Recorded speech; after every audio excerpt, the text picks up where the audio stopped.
নির্বাচনের প্রস্তুতি নিয়ে রাজধানীর আগারগাঁওয়ে নির্বাচন কমিশন ভবনে অনুষ্ঠিত আন্তঃমন্ত্রণালয়ের সভা শেষে ব্রিফ করছে ইসি সচিব আক্তার আহমেদ। আমরা সরাসরি চলে যাচ্ছি তার বক্তব্যে। এটা ইলেকশন কমিশন মনে করেছে যে শাপলা কলিটা রাখা যেতে পারে। এটা কারোর কোনো দাবির বিষয় তো প্রাসঙ্গিক না। তার কারণ হচ্ছে যে আপনারা জানেন যে একটা রাজনৈতিক দল যেটা এনসিপি, তারা শাপলা প্রতীকটা চেয়েছে। শাপলা কলির ভিতরে পার্থক্য আছে, এটা আমার মনে হয় ব্যাখ্যার অবকাশ রাখে না। আর দ্বিতীয় জিনিসটা হচ্ছে যে বান্ডেল থাকলে প্রতি সেনমানিতে টাকা বাঁচবে। বিকাশ সেনমানি বান্ডেল কিনে জিতুন প্রতি লেনদেনে।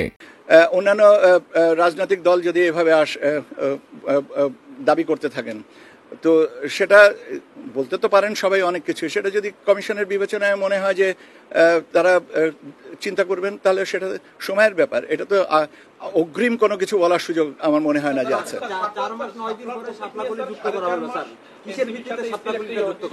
কিসের ভিত্তিতে আমি বললাম তো যে এটা কিছু কিছু প্রতীক সম্পর্কে বিরূপ কিছু মতামত আমাদের কানে এসছে, যেমন আসছে সেই কথাগুলো, সেই জিনিসগুলো কমিশন মনে করেছে এটা সংশোধন করার দরকার বা করা যেতে পারে, সেই বিবেচনায় এটা করেছেন।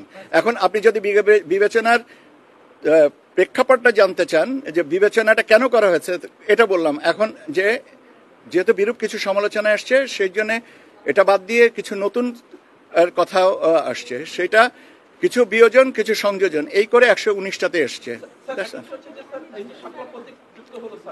আমার প্রশ্ন হচ্ছে যে এনসিপি বলেছিল যে ইলেকশন কমিশন শাপলা প্রতীক যুক্ত না করে স্বৈরাচারী আচরণ করছে। আপনারা কি মনে করেন যে এসি স্বৈরাচারী আচরণ থেকে ফিরে আসছে?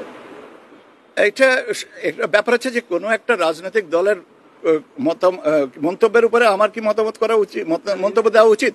কেন এটা তো আমার মনে হয় যে আমার এখতিয়ারাধীন নয় এবং আমার মতামত দেওয়াটাও উচিত না। এখন আমাকে কে ভালো বললো বা খারাপ বললো, আমরা আমাদের নৈতিক দায়িত্বটা পালন করতে থাকি, সেটাই হচ্ছে আমাদের দরকার।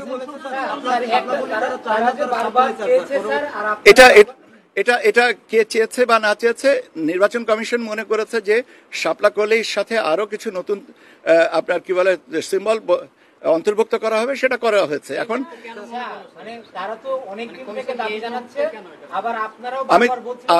আমি বারবার করে বলছি যে বারবার করে একটা জিনিস বলছি যে কিছু প্রতীক সম্পর্কে কিছু বিরূপ মন্তব্য আসছে over the period of time. কোন একটা পর্যায়ে কমিশন মনে করেছে আচ্ছা ঠিক আছে, এটা সংশোধন করলে করা যেতে পারে, সেই হিসেবে করেছে। এখন আর তখনের ব্যাপারটা তো না, ব্যাপারটা হচ্ছে যে করাটা দরকার মনে করেছে। এটা আজকে যেমন করেছে, যদি ভবিষ্যতে প্রয়োজন হয় আবার সংশোধন করবে। এটা তো কোনো স্ট্যাটিক কোনো বিষয় না, এটা যে আমরা তখন ইসি সচিব আক্তার আহমেদের বক্তব্য শুনছিলাম।